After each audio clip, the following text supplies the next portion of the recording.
this section, what we'll do is we will look at the entire syllabus. Okay, it's a quick overview. It's an informed overview. You may have seen the syllabus if you are already planning to take this optional, or if you've decided to take the optional. I'm sure you must have seen the syllabus, you must have gone through it. And but I will hold your hand and take you through each part of that syllabus again. Uh, think of it like a map before we are going into a big jungle or forest or something like that.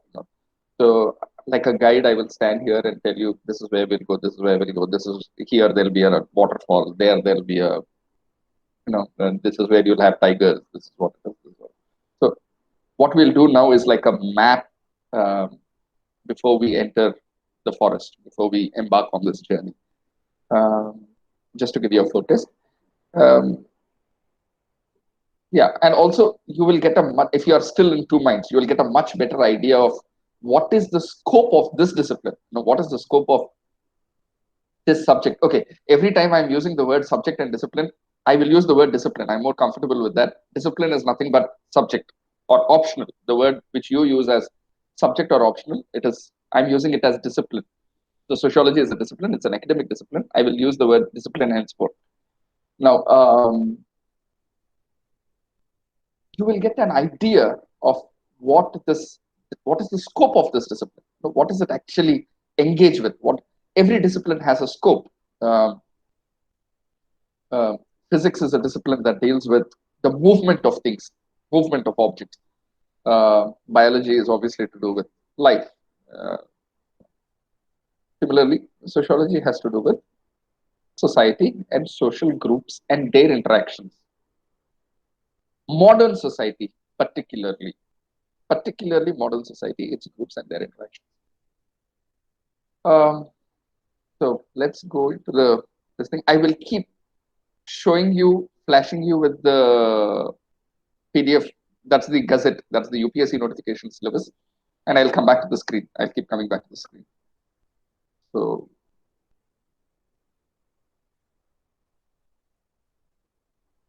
yeah. So this is paper one. In paper one, just look at sociology, the discipline. Oh, they also use the word discipline. Yes, that's the subject. Modernity and social change in Europe and emergence of sociology. Scope of the subject and comparison with other social sciences. Sociology and common sense. Okay, these are the three topics. Now, okay, just quickly go through the other topics also so that when I don't have to keep coming back to the screen. Sociology as a science, that's the second major topic that we will discuss. Science, scientific method, critique, major theoretical strands of research methodology, positivism and its critique, fact value and objectivity, non-positivism, research methods and analysis. All right. Now,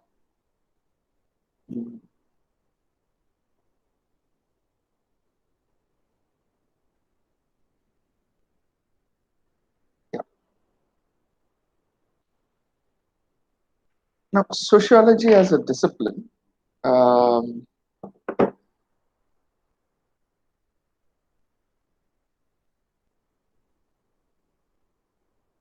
Yeah. Modernity and social change in Europe and the emergence of sociology.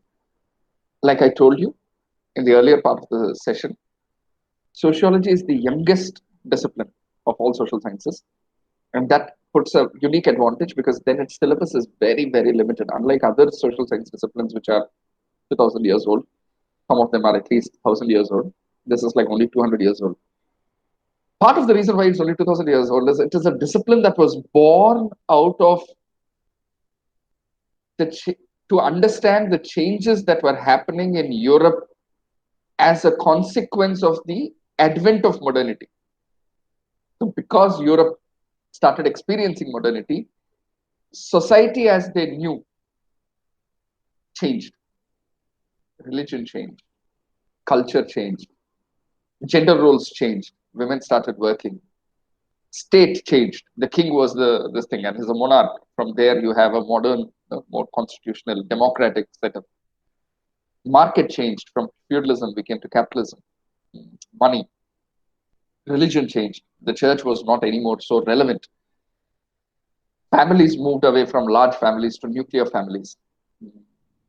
Marriages began to be done based on choice rather than based on arranged marriages. So all these changes happened in Europe 200 years back, and thinkers were born trying to understand one part of that change or the other. So you have Max Weber, who is trying to understand why these changes are happening. And he answers it is because of bureaucracy. That is his answer to it. Why the changes are happening and what are the changes? He says, before modernity, social groups organized themselves based on emotion, based on kinship, based on relationships, personal relationships. In modernity, organizations are based on bureaucracy, based on rules and regulations. Okay. Now, this word bureaucracy, the way Weber uses and the way we are going to use in future is going to be very different from the way generally you may have heard bureaucracy. Remember, I told you, sociology will help you it will give you clarity on the most common things. When you say, in common parlance, we use civil servant, bureaucrat interchangeably, but they are not. Actually, a civil servant and bureaucrat are not interchangeable things. For instance, yes, I am both a bureaucrat and a civil servant, but when you go to a bank and there is a teller, there is a manager, he is also a bureaucrat, but he's not a civil servant. And that clarity you will get only in a discipline like sociology. And this is important because, like I said, for general studies, again, go through the Gazette notification of UPSC, what is required is that clarity to be able to tell. And anyway, coming back to so Max Weber says bureaucracy is the reason. Marx comes around and says, no, the reason is changed social relations and formation of new classes. So in pre-modern society, you had landlords and landless serfs. It's a feudal society. From there, you've moved to modern society where you have the bourgeois, which is the capitalist class, and the proletariat, which is the labor class. Okay, he says the change in the classes is what causes changes in every other sector. Weber will say the change in organizing structure. We organize ourselves earlier based on emotions and relationships and by blood, kinship kind of. Now we are doing it bureaucratically. That is why religion is changing. That is why relationships are changing. That is why state is changing. That is why market is changing. Marx says something else. Durkheim says something else. Now, these are thinkers. And also another thing, sociology has the least number of thinkers, again, because the thinkers are only 200 years old. You don't have to go 2000 years. So we have the least number of thinkers. We have 6 major thinkers for paper 1. Add a few, you may end up getting about 12 to 13 thinkers, as opposed to other subjects which have about 50 to 60 thinkers. And to understand each thinker, you need to understand his life. At what stage in history was he? What context was he writing in? You need to understand that historical context, that social context. Why did he come up with this idea? What was the problem that he was observing? And only then you will be able to grasp the concept clearly.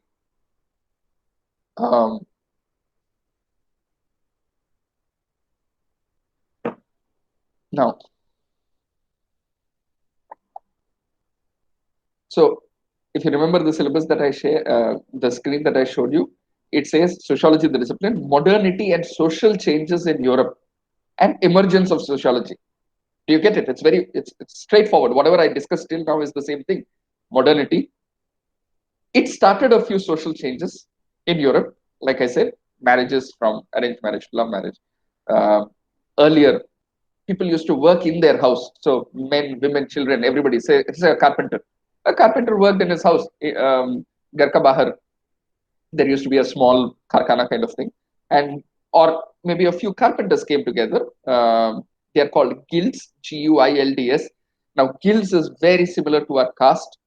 Only thing, caste is determined by birth in the sense that it is rigid. A person born in a certain caste can't move to another caste. But guilds are not like that. A person born in a baker family can still become a carpenter. It is unlikely that he'll become, because he must have learned the skill from his parents. He grows up doing bakery. So he ends up becoming a baker. So it's very similar to the caste system, but also caste system is different in another way, which is caste system is what is called endogamous, which means you can't marry outside the group. Guilds were not. Guilds, again, because there is a comfort level, because you know each other better, you may end up marrying within each other. But if a baker wants to marry a carpenter's girl, not a problem. That is not the case with caste system. Caste system, there's a huge problem with that, which is why caste system is a more exploitative and a more exclusionary system. Guilds aren't. But roughly, these are occupational groups, guilds, which were there in Europe. Now, they started changing. Okay. And then, like I said, church lost its control. People stopped going to the church, or people started questioning the church. First, it started with questioning the church. Eventually, they stopped. They started becoming more secular. They started adopting a more scientific spirit. So their attitudes changed. Individual became the center. Until then, all societies, even today in Indian society, many of us think that we will be happy only if our community is happy, only if our family is happy. If my mother, father, wife, brother, if they're all happy, I'm happy. In Europe, that is not how they think. With modernity, if each of us are happy, we will be happy together. Four happy people come together, like friends.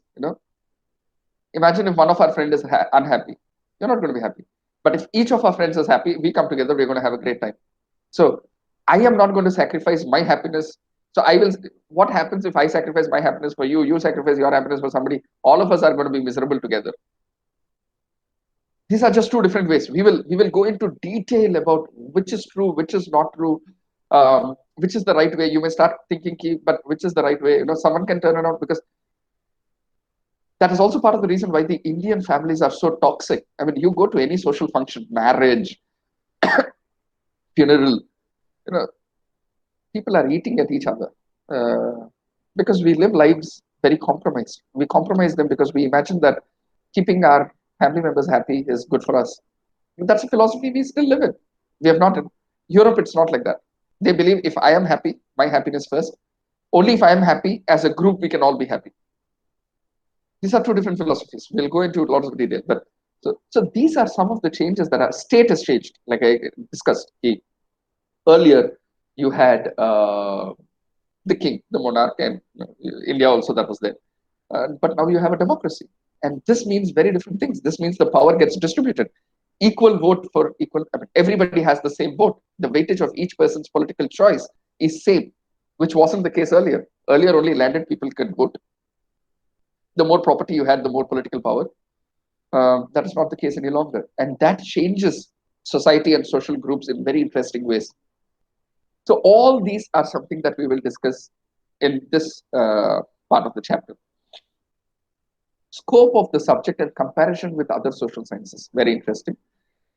I think I gave you a flavor of what the scope of the subject is. So modern society today, contemporary society as it is the object of study. Like how for economics, market is the object of study. For political science, state, what you generally call as government. We'll be using technical terms. So from now on, make it a habit to call it state. Government is just one wing of the state. The executive wing of the state is called government. But state includes also the legislature, also the judiciary, and also many other statutory agencies which are independent. They're not part of any of these.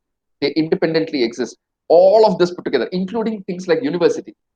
University is not part of the government. You call it a government university. That's a wrong way to call it.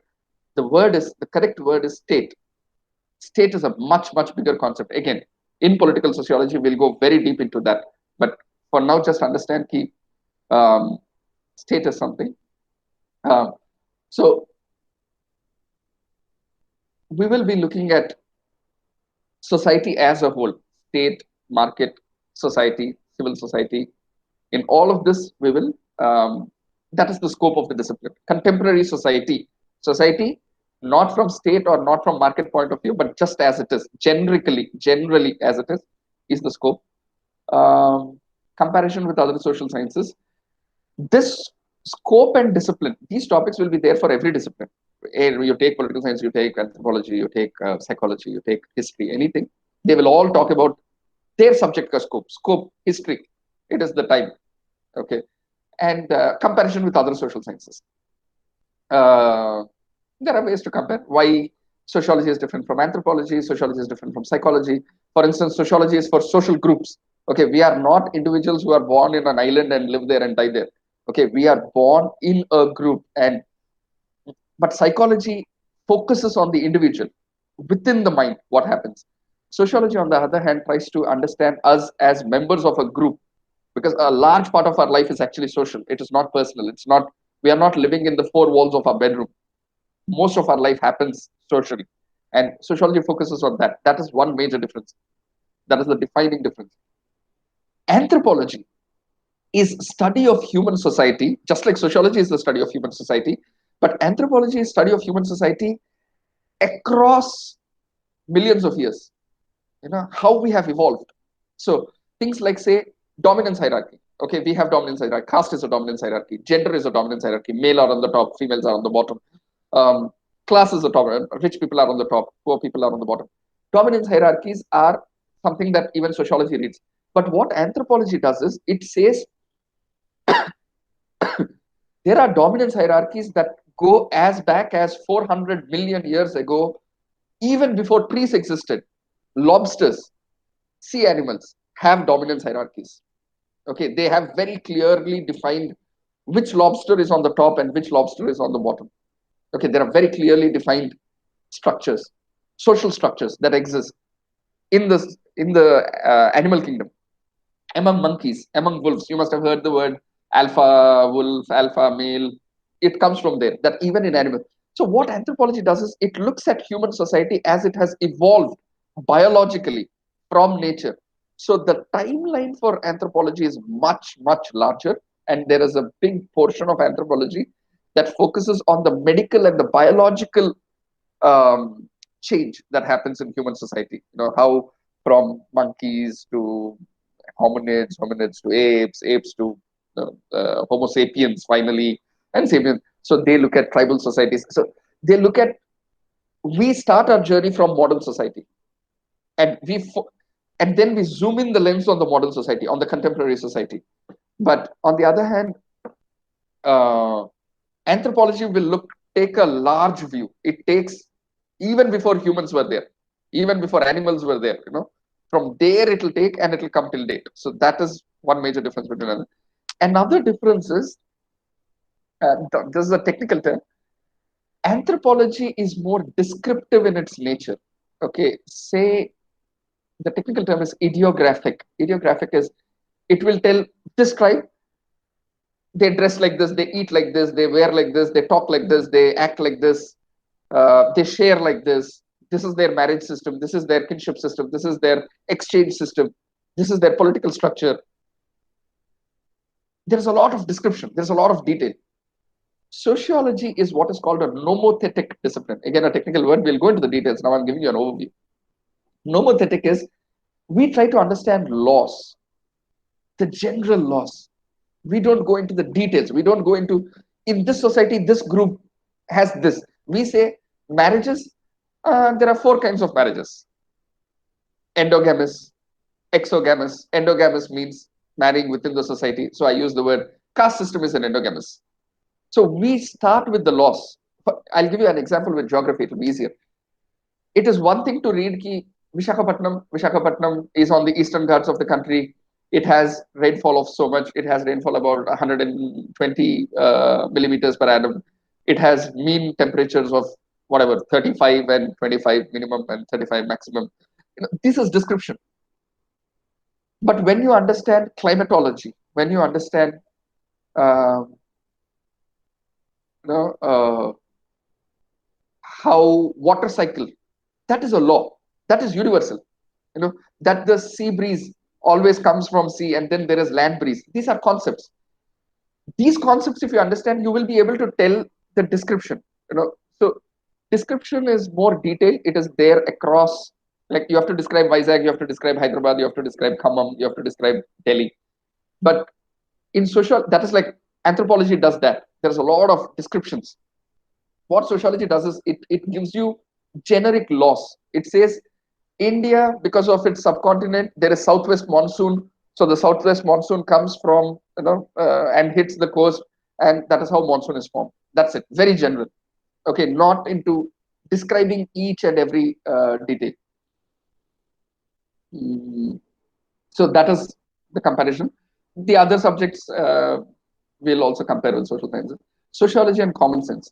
Now, sociology is a very, very generic discipline. It's very, very general. So it almost sometimes feel like it's common sense. Till now, whatever I talk to you, you must be feeling like, what is this? Is this even a serious subject? I mean, um, because almost everything is like what we discuss on an everyday basis and what we experience on an everyday basis. And so very often sociology is like, idanta common sensical kada. In fact, I know a lot of people who got very good scores in sociology because even when they didn't study well or they gave very few hours, don't do that. I don't recommend it. They were just lucky to be able to write in a particular way, because sociology is one paper where you can write even without preparation because the topics are very generic.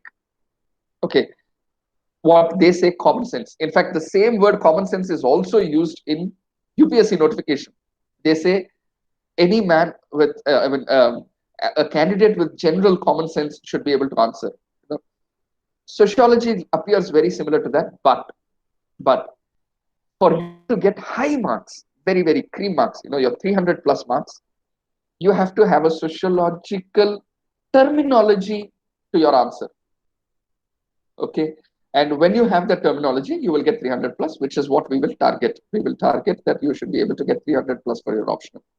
And in order to do that, you need to go. So sometimes common sense helps because it's very, but sometimes it is exact opposite of common sense. Something which appears to you like, okay, this is how it is. It is actually the opposite. And that distinction sometimes it comes, and that is something we will look at that section.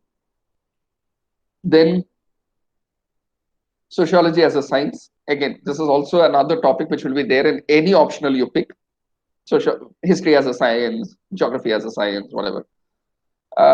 There'll be introduction to scientific method, what is science, things like that. These are very, every year one or two questions come, standard questions, no change. We will be able to cover it. It's pretty simple. It's very very basic, very foundational. Nothing unique to this discipline. It is this. These things are common for all disciplines. It is there for sociology also.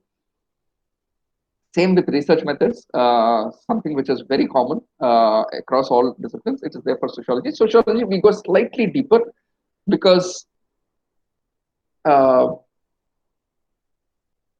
we are more interested in assessing. When they say, you keep hearing, even in newspaper, it keeps coming. 70% of the wealth is owned by top 5% of the richest 1% people own 70% of the property or wealth in the country. This is a data. Somebody did research on it. Sociology is interested to know who did this research and what is the validity of this research. Okay. And that research methods topic gives you some tools for you to be able to assess when you read something like this in a paper or anywhere else, you'll be able to tell how valid is this, how authentic is this. People, and especially these days, everything is doctored, everything is tailored. People cook up whatever statistics they want. There is WhatsApp University; they will tell anything. So it is important for you to be in a position to tell a particular data thrown at you, a particular what is covered as a fact thrown at you. You should be able to see and tell this doesn't seem all right. There is something wrong with that. A sociologist should be able to do that. And that's exactly what that is covered. How to do that? How to test the reliability of a research test, how to test the validity of a research method. Those things are seen in that portion. Okay. Now, let me quickly share once again.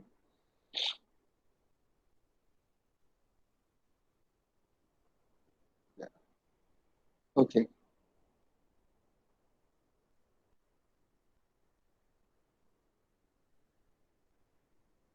Okay.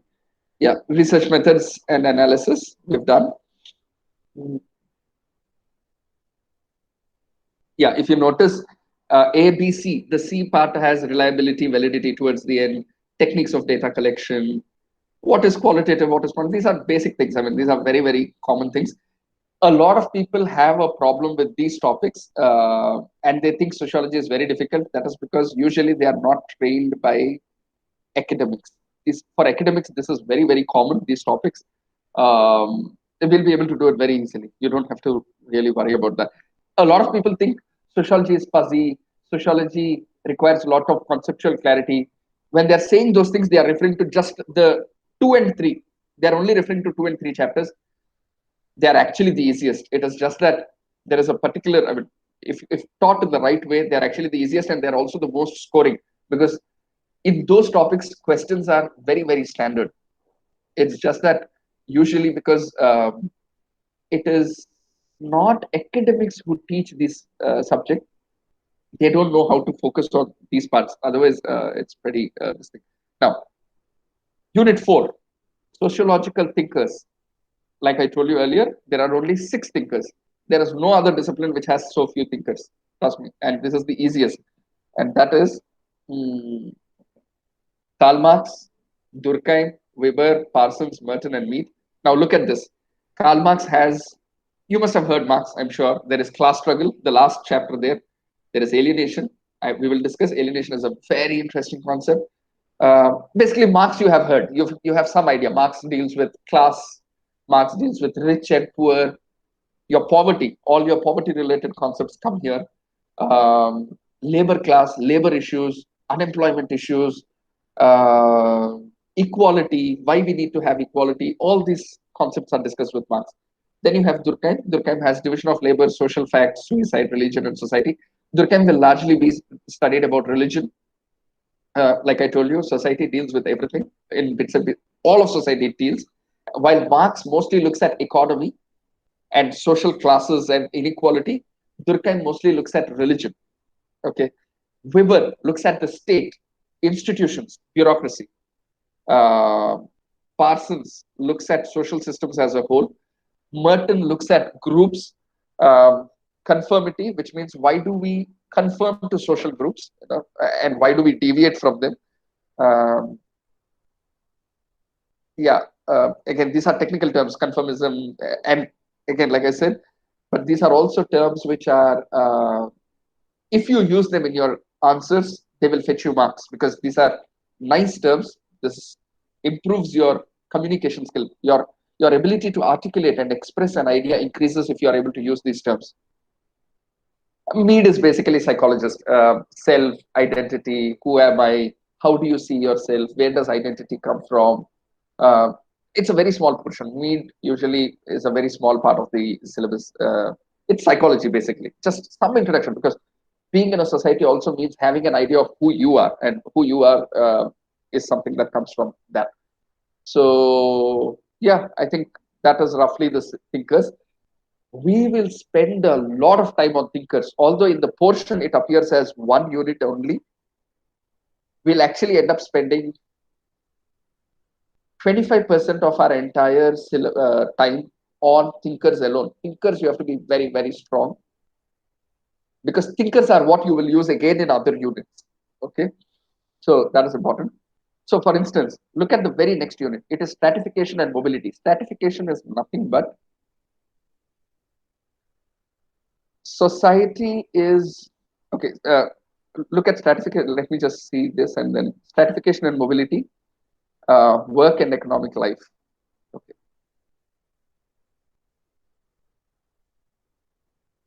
Yeah. Um, Stratification is nothing but how society is divided, how society is, cut into different strata. Strata is different classes. So, which thinker talks about classes? Marx. So, the very next unit, the fifth unit, and mobility. Mobility is now all of us, you, me, all of us, we try to go from the lower strata to upper strata. That is called mobility. That is called upward social mobility. A poor person wants to get richer. A middle class person wants to go to upper class. We want to increase our prestige, we want to increase our social stature, we want to increase our power. This is all upward social mobility. Okay, so stratification, we will discuss. In stratification, you deal with how society is divided into different strata. Okay, it is divided in terms of gender, male, female. There can't be mobility here. It is divided in terms of caste. It is divided in terms of race in other countries. That also we will discuss in paper one, because paper one is not India centric. It is all over the world. So in Europe there is race, there are whites, there are Hispanics, there are colored, and then there are blacks. Uh, then there is class. So all these are different ways of stratifying the society, making classes. And we'll discuss how do how do people move from one to the other. Some of them are closed, some of them are open. Caste is closed. In caste, you can't have mobility. Uh, in class, there is mobility. So these are some of the differences. Yeah. So concepts, theories. So Marx becomes relevant, Weber becomes relevant, things like that. Then work and economic life. Again, something that um, is we discuss how, like I explained earlier, work used to be done in the household.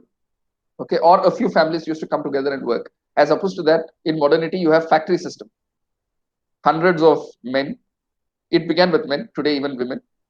They leave their homes. They go to a factory. They come together and they work. This drastically changes social dynamics, group behavior. You know, who do we interact with? So we interact with people whom we are not related with blood, or people not from our community, for most part of our day, whether it is in a school or whether it's in a factory, in our workplace. People whom I'm interacting with for most part of my hours are not my friends or family members. What then happens? No, interesting. Social organization changes.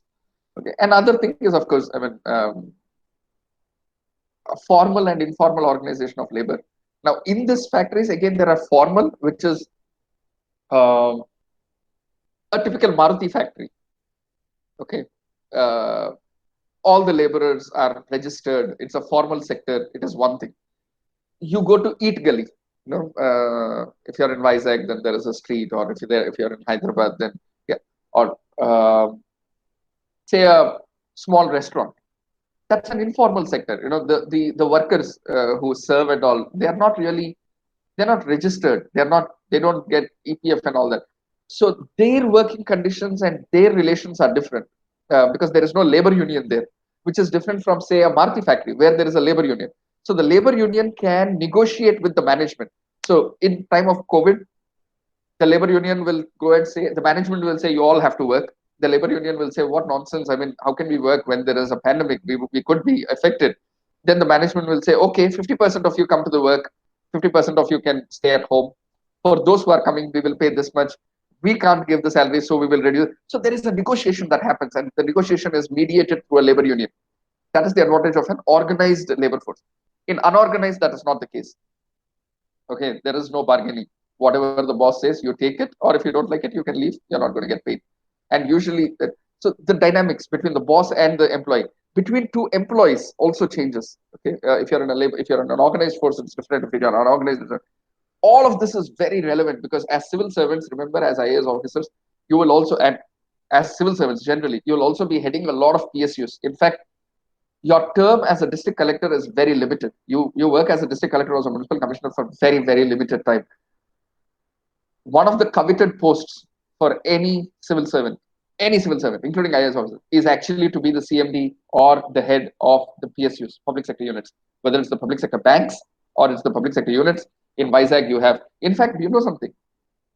In Vishakhapatnam, district collector is the junior most IAS officer, one of the junior most IAS officers. The senior most IAS officers are actually chairman of Vishakhapatnam Port Trust, which is a PSU. It's a trust, but yeah, it's like a PSU. Steel plant, Hindustan Shipyard Limited, BHEL.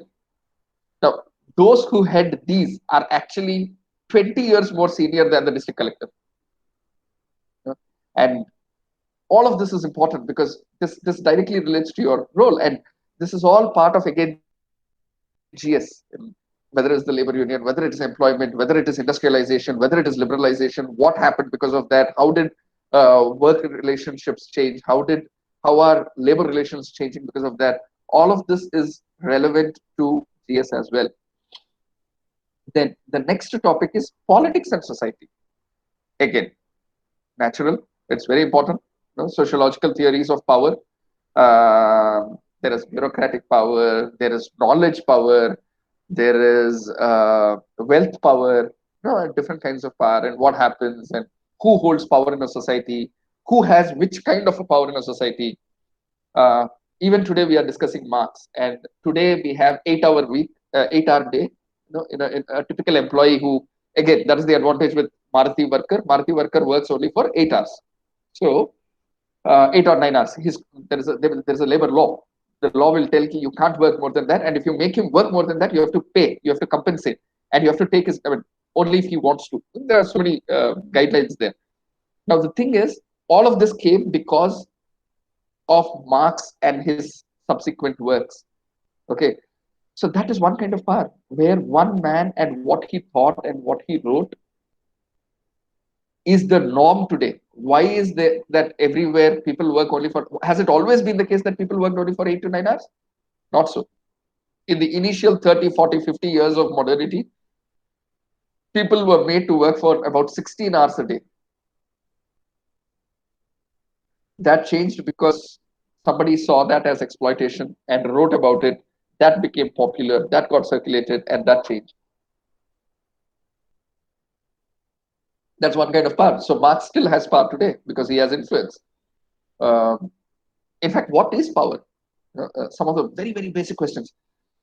You will use the power in your GS. Everywhere you'll write power, power, power, power, power. What does even power mean? Okay, these are interesting questions that we will discuss in sociology. We'll be like, what does even, so we'll talk about how power was, how many ways power can be understood. The simplest thing is power is the capacity to impose your will on another person.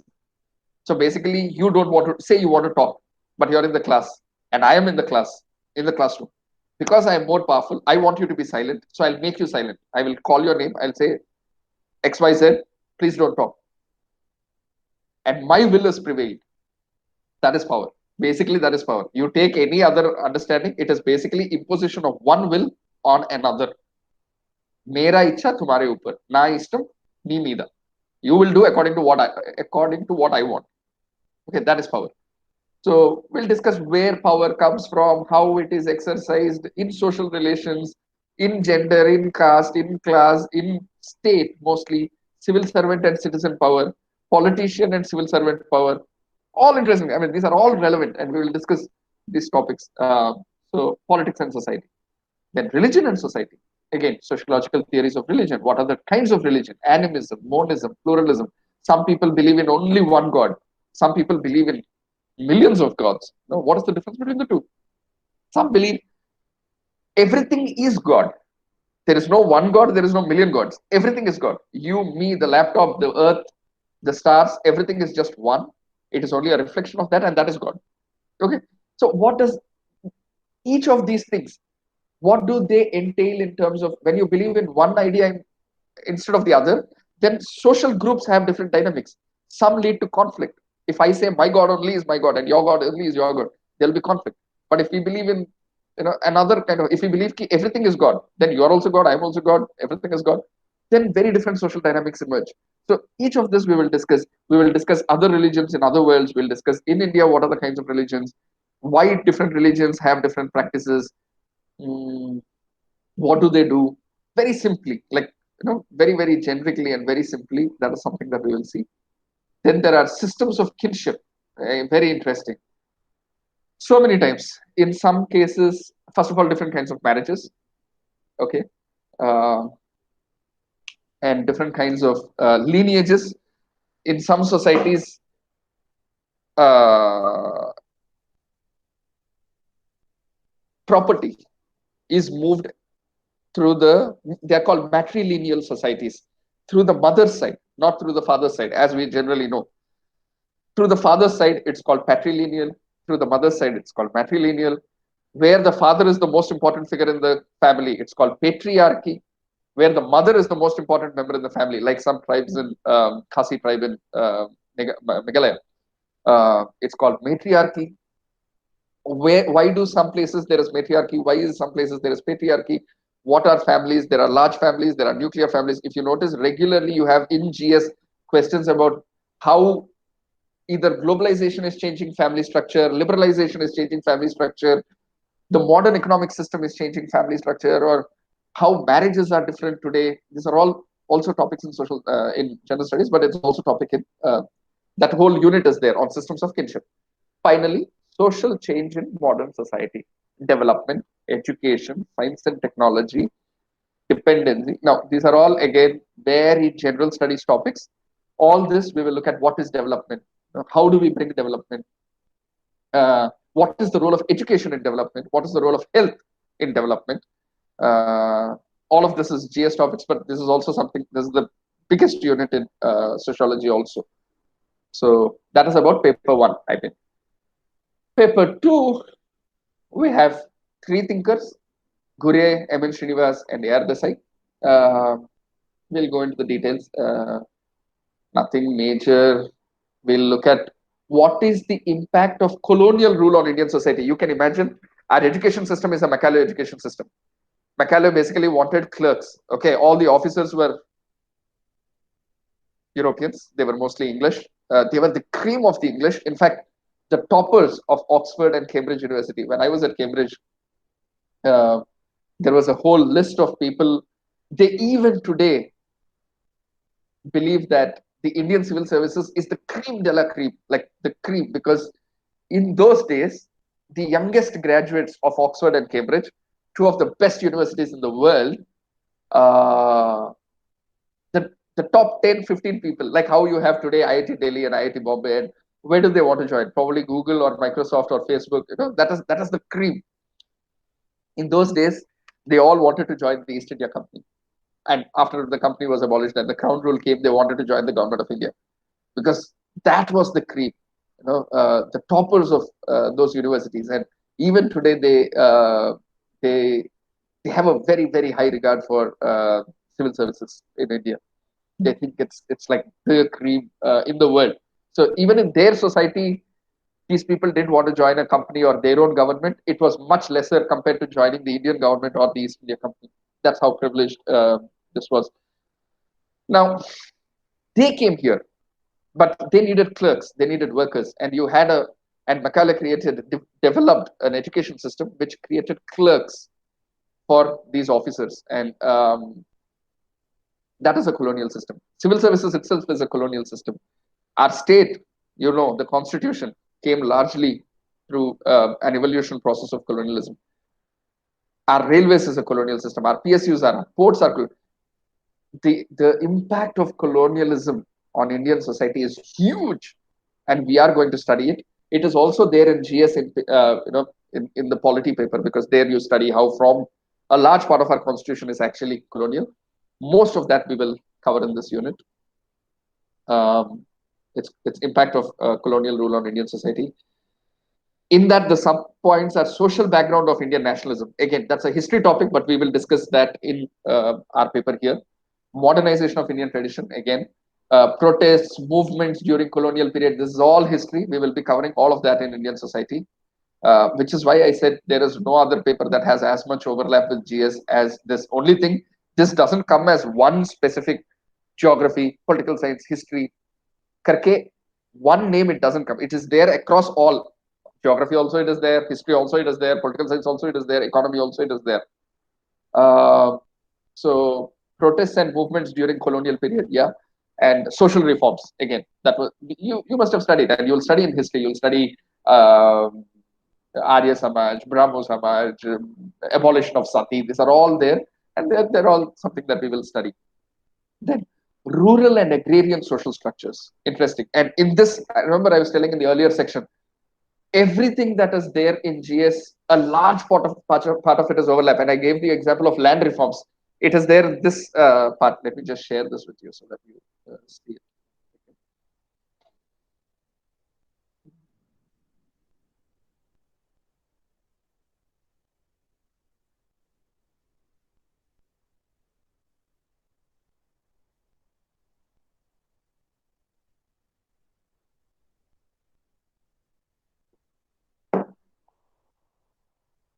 Yeah. Um, Now look at religion and society. All of this is over. Paper two. Look at, yeah, in paper two. Can you see B? It has social structure. In social structure, there is rural and agrarian social structure. In that again B. In that B, look at evolution of land tenure system and land reforms. This is exactly the one in paper three that I was talking about. Or in the next this thing. Now look at it. Caste system. Very important for for you to just be a good civil servant. And definitely in the exam, you're going to get questions. Even in GS, I'm talking about features of caste system, untouchability, forms of untouchability, perspectives. Now, look at tribal communities. Again, a part of it is there in paper one also, and it's there in paper three also. It's very important in GS, both for prelims and mains. It is there. You need to know the major tribes of India, their features, their customs, their traditions, and how are we trying to integrate them into the society, things like that. That's all there. Social classes in India, again, a very important topic. There is middle class, there is industrial class, there is agrarian class. What is the difference between each class? And these are very simple topics. Systems of kinship in India, like I said, there are some which are patrilineal, there are some which are matrilineal. Kinship, descent, I told you, in some, how is property inherited? In different communities, it is inherited differently. We'll study a few of them, the interesting ones. Family and marriage in India, I told you there are regularly questions in GS also. Here also, questions of, what about intercaste marriage? What is interreligious marriage? These are pertinent questions, and these are the things that we'll be discussing here. uh, Patriarchy, entitlements, and sexual division of labor. Even today we have a lot. Even women who are doctors, engineers, uh, scientists, uh, women. Okay, they do their work, they come back, and at home they will still again perform the old sexual division of labor. They will still perform the cooking, the cleaning, the taking care of the child. All of this are again performed by them only. So they have to go and work also, but they will come back, and at home, the gender division of labor continues. There are very few, only these days, there is a new generation coming that is willing to or open to the idea that both men and women are responsible for all roles. You can't divide labor, sexual, you do this and I do this. Both of them have to do. But we'll discuss these issues and what's happening there.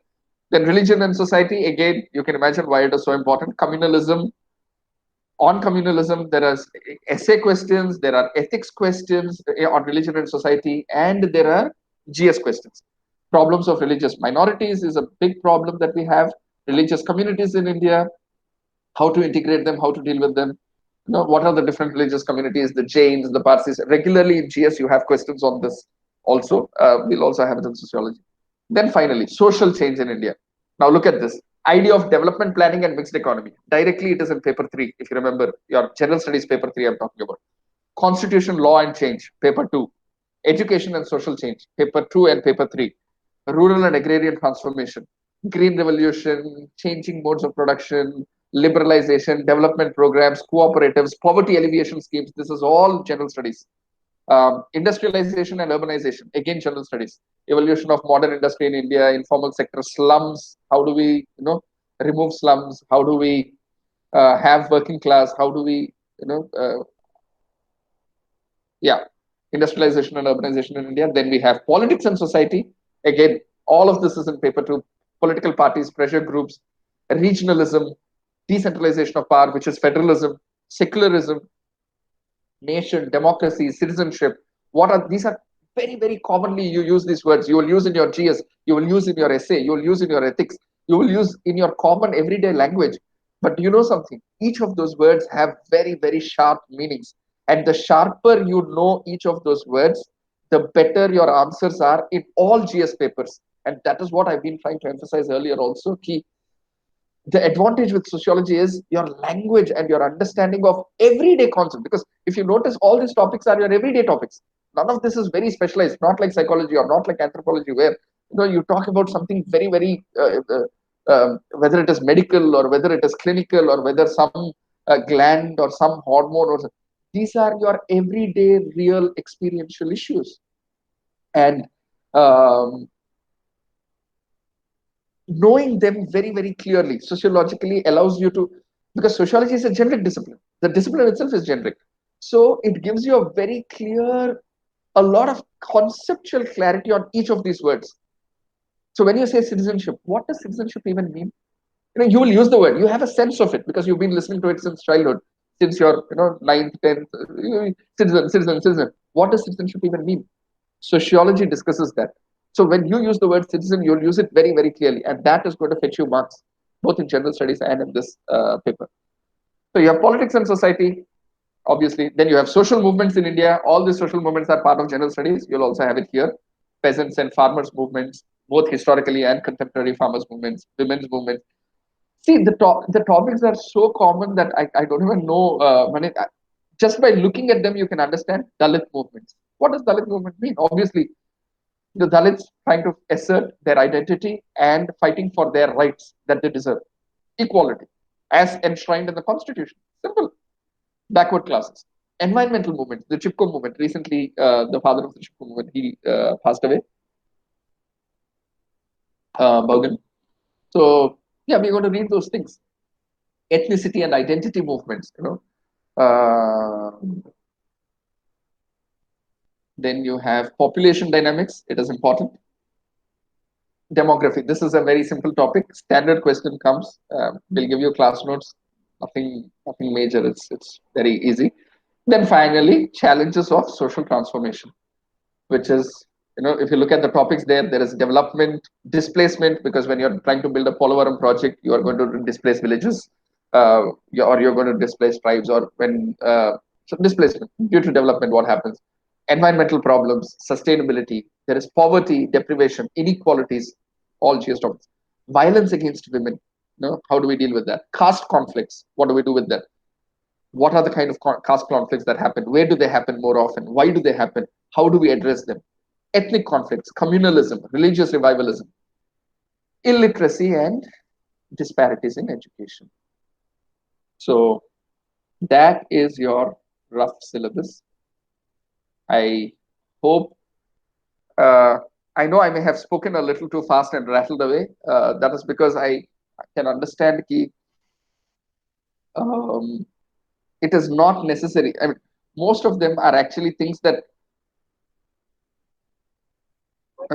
you can just hear and immediately you can understand what the topic is.